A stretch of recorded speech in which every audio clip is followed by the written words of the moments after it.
চারিদিকে শুধু কুয়াশা। C'était bien, এটা ভালো ছিল না, কারণ হচ্ছে যে বাংলাদেশ ছাড়া আমি এই জিনিসটা পাইনি কখনো এইদিকে। So amazing.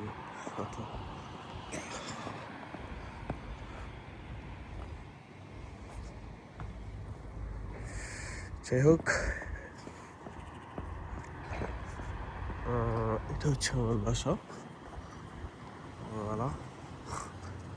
দেখা যাইতেছে না ভালোভাবে, অনেক কুয়াশা। নর্মাল ডেতে এরকম হয় না, বাট আজকে হঠাৎ।